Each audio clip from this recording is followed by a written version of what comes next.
place in Japan for a war plan. Whereas in America, of course, we'd already started thinking about that. So that's kind of something to keep in the back of your mind. Okay, so we talked about the idea of aircraft carriers. We talked about Yamamoto coming to the top. And we've got this wonderful Japanese series of victories going on, and then the Doolittle raid comes along. And the Japanese Navy now has eggs all over their face because, damn it, the Americans came in and they bombed Japan. Something has to be done. And in turn, it turns out Yamamoto had been frustrated by these various carrier raids. They weren't doing a lot of damage, but obviously they weren't dancing to the Japanese tune. So he comes up with a strategy, and his strategy for how to end the war. Because remember, again, the end result of all this is we want some big, huge battle somewhere in the Central Pacific where we can destroy the American fleet or the Americans can destroy the Japanese fleet. So his plan is really simple. I'm going to divide my fleet into smaller components so the Americans won't know where it goes, and I'm going to send my carriers, and they're going to attack this little island fairly close to Hawaii called Midway. And when we take the attack to Midway, the Americans are going to have to surge their aircraft carriers and what's left of their Navy to protect Hawaii, because otherwise we could attack Hawaii. And then we're going to sink the whole damn fleet. And of course, just like the Battle of Tsushima in 1905, once the American fleet is sunk, the Americans will have to negotiate and the war will be over. Nice and simple, no problem, right? There's just one little teeny problem. And that is, one of the things America had done right in the interwar years is some monies had been put aside in the Naval Intelligence Center to start trying to figure out Japanese codes. Now, the reality is, in a complex world, the only way people on the other side of the world can follow orders is if you send them orders. And if you send them on radio waves, they can be intercepted. And so everybody uses codes so that nobody can read your codes, and so that only your people can know the instructions. The Japanese used a very complex machine, rather similar to the one the Germans used. And the Americans had actually started working on a program that they called Magic, which was trying to decode the Japanese codes. Now, myth number one, or actually myth number two, about the Pacific War. Everybody says the Americans broke the Japanese codes, which is to a certain extent true. And when we say it that way, it sounds like we read their codes throughout the whole war. That's not the way codes work. Codes get updated and changed and modified all the time. So even if we read the code this week, next week they may make a change and we may have a couple of weeks where we can't read them. Each code is different. So the Japanese Secretary of State, essentially, their State Department has their own code, which is using a similar machine, but it's a different code than the naval codes. And the naval codes are different than the Army codes. And the Army codes, for example, in Germany, are different from the Navy codes or from the Air Force codes. So if you're going to break the codes, first thing is you have to figure out how to break them. And then you have to understand the words being used in a foreign language and how they're used. So there's a lot of people that might be good at figuring out codes, but if they don't read Japanese, they don't understand what they're reading. So it takes a long time. And so even though, yes, we had in fact started breaking the Japanese codes, first thing is we couldn't consistently break them throughout the whole war. For periods we could, for periods we couldn't. The first Japanese codes we had broken were actually the Japanese diplomatic codes, not the military codes. So when you hear the argument that somehow FDR arranged Pearl Harbor to be bombed first, that's because we were able to read some of the diplomatic codes, so we knew that there were instructions to the diplomats to do things. But the diplomats didn't have the Army or the Navy codes that said, we're going to do this or we're going to do that. So reading one code doesn't mean you can read them all. That's the first thing.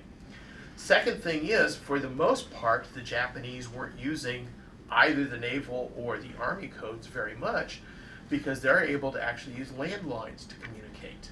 It's only when the fighting starts that they begin to use their codes a lot. And the more examples of their codes that we have, the better chances are of breaking them.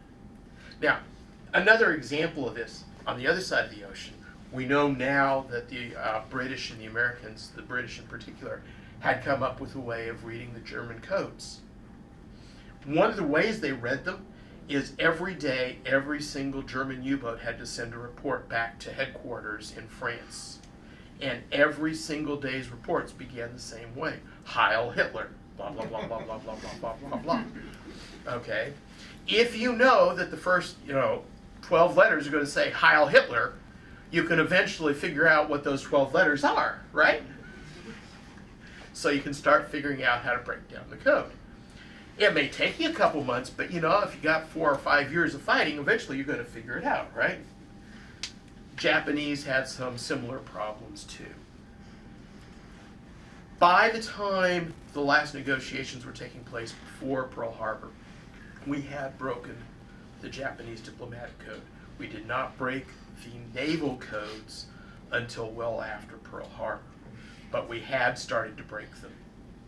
We also were very, very, very, very, very, very, very, very, very, very, very, very lucky in that respect, because the two places that we had 3 places that were doing the breaking of the Japanese codes. One was back in headquarters in Washington, D.C. The other was post Hypo, which was Pearl Harbor. And there was also post Cast, which was in Manila. When the Japanese attacked and the Philippines started to fall, all the American coding machines were destroyed and buried, so the Japanese had no idea. And the Japanese didn't know that the people that were code breakers were POWs. So they never had a chance to interrogate those guys to find out that we knew the Japanese codes. So we were very, very lucky. Just like the British were really lucky on the other side of the ocean, because it was actually the Poles who'd started breaking the German codes and gave the British a bunch of the keys that they could then use to come up with breaking the German Enigma codes. So there's a lot that gets involved in breaking these codes. Fortunately for Nimitz, the guy in charge of the Hypo station, which is the Pearl Harbor station, started being able to read the Japanese naval code, and he noticed that a bunch of orders were going out concerning the rendezvous of Japanese fleet units around a place called AF, and nobody knew what AF was.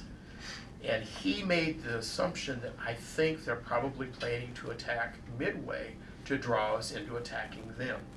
So he goes to Nimitz and says, this is what I think is happening. Nimitz says, well, that's all well and fine, but can you prove it to me?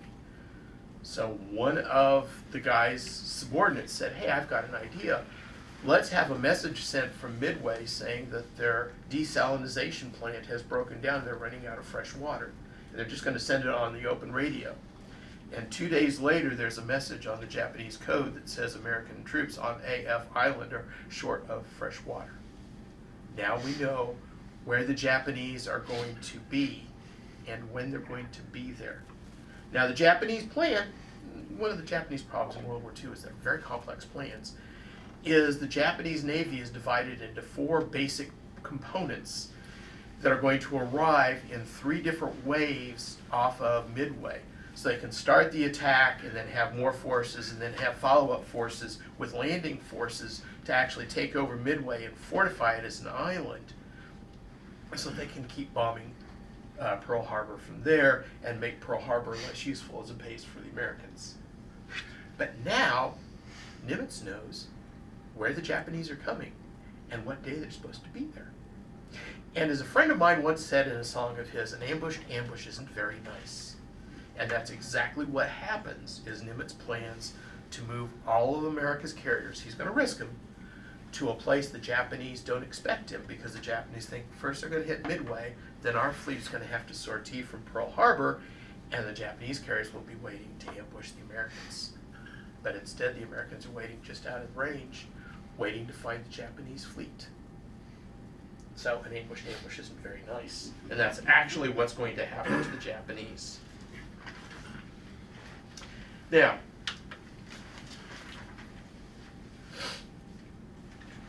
before we get there, there had been a previous carrier battle called the Battle of the Coral Sea, which is down near Australia.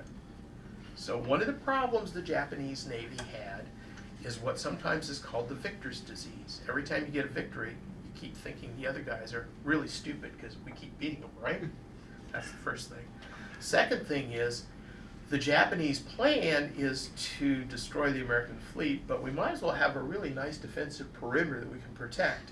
And every time we take over more, we can expand our army further and push that defensive perimeter further and further away from Japan. So by the time you get to May of 1942, the Japanese are beginning to think about taking over New Guinea, which is an island that lies north of Australia. If they can set up airfields there, they can stop ships from getting into Australia and isolate Australia so that Australia will have to surrender its way out of the war too. But with the ideas being fairly visible, Nimitz sends two carriers to slow the Japanese down, and the very first naval battle in all history, where the two navies never see one another, only the airplanes do, is the Battle of Coral Sea. The Americans sink one Japanese-like carrier, and one American fleet carrier or large carrier, the Lexington, is damaged so badly that it sinks. So the Japanese think, oh, we got a draw. And they have to come back home because there's not enough fleet to protect the troops trying to take over New Guinea. So they're going to have to fight on their own without air support. That's okay, because the Australians are kind of disorganized. But the Navy doesn't come back and tell the Army, oh, by the way, the Navy can't protect your troops anymore, because we don't want them to know we've lost the battle, right? So one of the Japanese carriers that have been involved in Pearl Harbor is now being sent back to Japan to be rebuilt because it's been so badly damaged in the Battle of Coral Sea.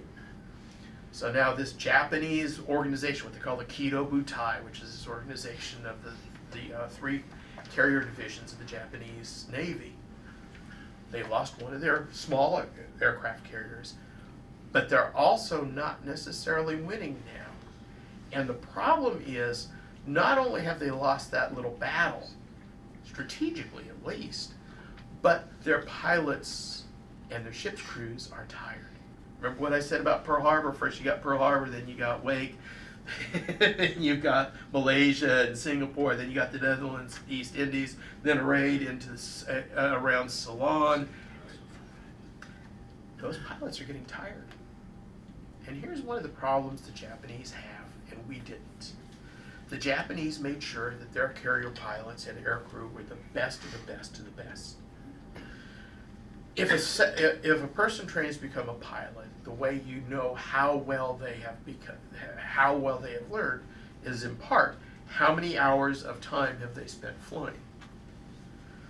By the time of the Pearl Harbor attack, most of the Japanese carrier pilots and aircrew had logged up anywhere between 800 to 1,000 hours of flying time each. When we start talking about America in the war, the average American pilot leaves training with around 70 to 80 hours of training. Now, obviously, these guys with 1,000 hours of airtime have some pretty good skills, right? But if they get tired, and if their airplane carrier gets sunk, how do they get home? If they get wounded, how long does it take for them to recover? And how long does it take to train somebody to get 1,000 hours of flying time? You're not going to do that in a week or two, are you? It's going to take hours and hours and months and years. And the problem is, once you're involved in a war of attrition, which is what World War II is, attrition is always going to be against the Japanese. Now, they've started that attrition at the Battle of Coral Sea, and I know this is going to be a big surprise, but that's also going to be one of the impacts of the Battle of Midway, is a lot of these guys are going to die.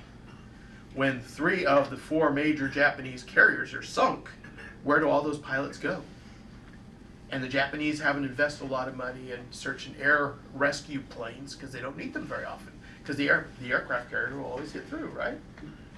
And so there's a problem the Japanese have waiting on the horizon that they don't realize is waiting on the horizon. Okay. The other thing is, as they get tired, they get sloppy. So in the run into the Battle of Midway, Nimitz has his carriers set up so that they can actually fight against the Japanese, but we're sending out all kinds of airplanes trying to find where the Japanese fleet is. The Japanese fleet's supposed to be doing the same thing to make sure that there's no surprises for them. But they don't have enough airplanes to mount the attacks that they want and to also have lots of air patrols. So they actually make too few air searches for where an American fleet might be. so they don't see the fleet. The other thing is, on Midway, we also have a number of airplanes, because there's a Marine garrison there, and there's also an Army Air Corps garrison there.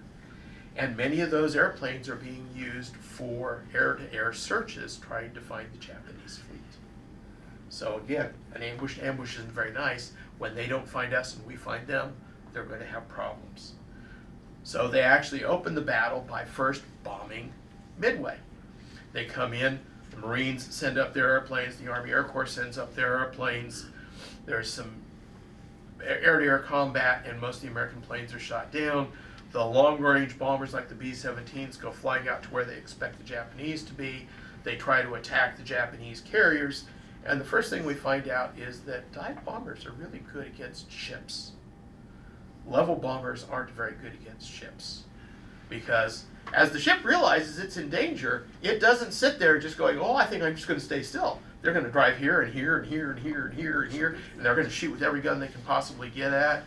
And the more they move around, the more smoke is in the air, and the more of their airplanes are up in the way, the harder it is for your B-17s or B-26s to drop their bombs.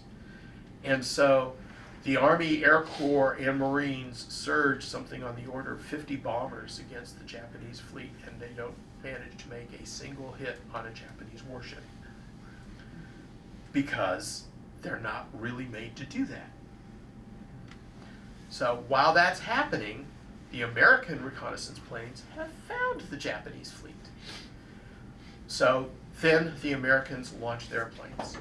Now, we talked a little earlier about how the Japanese had introduced a new innovation, and that is using the combined power of multiple aircraft carriers together. The Americans hadn't really thought about doing that, and so each individual aircraft carrier would sortie its own airplanes, and they would go over the target and attack the target, not as combined force like it happened in Pearl Harbor, but as this individual squadron or that individual squadron. And that's going to make the defense a lot easier for the Japanese. And as it turns out, the dive bombers got their instructions wrong, and they went to the wrong place. Unfortunately, the third thing that made America lucky is the guy in charge of the dive bombers said, well, we still have some fuel, let's look around a little bit and see if we can find the ships. While they're trying to figure out where the Japanese forces are, the torpedo planes show up first. The Japanese combat air patrol over their aircraft carriers sees the dive bombers, or the torpedo bombers coming in. They dive down, they start shooting them down. All the torpedo bombers get shot down. No real damage is done to the Japanese fleet. Now, the Japanese have bombed Midway Island. Their planes come back. They're landing in the midst of all this that's going on. Their airplanes are shooting down the torpedo bombers. And now there's a quandary for the guy who's in charge of this part of the Japanese fleet. His name is Nagumo. He was the guy who was in charge at Pearl Harbor, as it turns out. And he's got a choice. He had first told his sailors, well, let's arm the airplanes with more bombs so we can bomb a second time to destroy the airfield at Midway, so no more American bombers can fly. And then while they're starting to arm them, all of a sudden, the torpedo bombers come in, and he goes, oh, there must be American aircraft carriers somewhere. Do we stop rearming them with stuff that we're going to drop on an airfield and start setting up torpedo bombers with torpedoes, or heavier bombs that will actually break through into battleships and so forth? So we ought to do something. And the problem is Japanese carrier design now comes to the fore. First thing is, people are still trying to figure out how aircraft carriers would work. In the Japanese Navy, each aircraft carrier had one elevator. That's the thing you see on the side that goes up and down. So the airplanes come out of the hull, they go on the elevator, they go up to the flight deck, and they go off. You have to do that for each airplane. And with a good elevator, maybe you can fit 2 airplanes at a time. American aircraft carriers had 2 elevators, so you can double the amount of planes you're getting ready. Now, if you've got a bunch of planes on the main deck with the wrong stuff, you've got to put them on the elevator, take them down, take the old arms off, or the old weapons off, and put the new ones on, while the ship's sailing in circles, trying not to be bombed. You can see why that'd be a bit of a problem. And you've also got all these gas hoses, because there's not enough time to roll up the gas hoses. And while all this is going on, Nagumo says, oh, we better get ready for carriers, so let's start getting our torpedoes mounted. And the Japanese don't have enough dolly for the torpedoes, so that slows the process down even more. Meanwhile, yet another squadron of torpedo bombers shows up. So the airplanes have to go down again, and now the Japanese have to launch more fighter planes to keep the combat air patrol overhead. But they see more torpedo planes, so they go after them. And at this point, while the Japanese the Japanese fighters are attacking the torpedo bombers, the American dive bombers show up. And all the Japanese combat air patrol is down here. The decks are filled with airplanes with ammunition and gasoline that don't have time to fly off the ships. Or they're stuck on the elevators. And nobody's looking up in the sky, and when they do, you got a problem. Problem number, 4 or 5.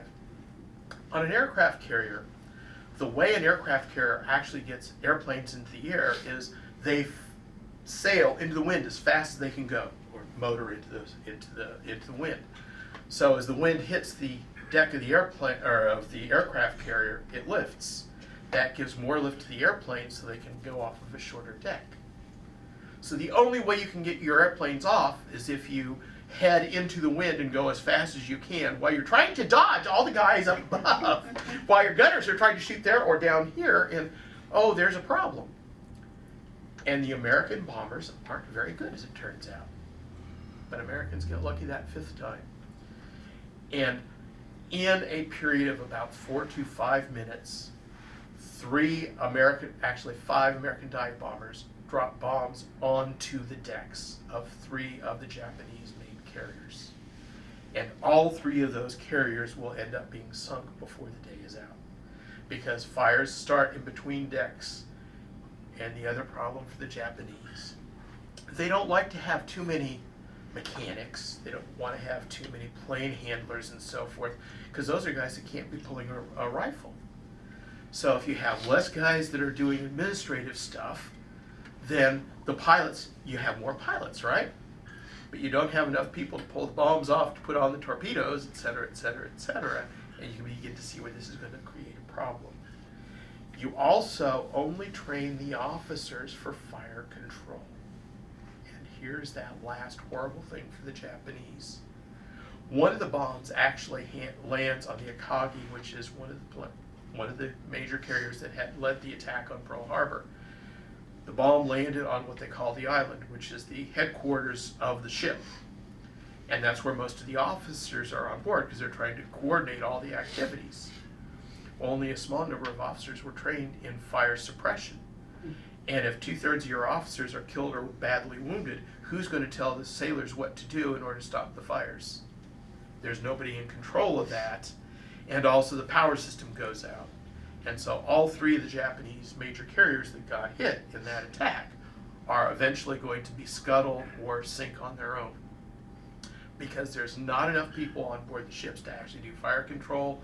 The officers in charge of it are dead or wounded, and the bombs were on the right targets. And in a period of about 4 minutes, the Japanese Navy loses the best ships in its fleet for air combat.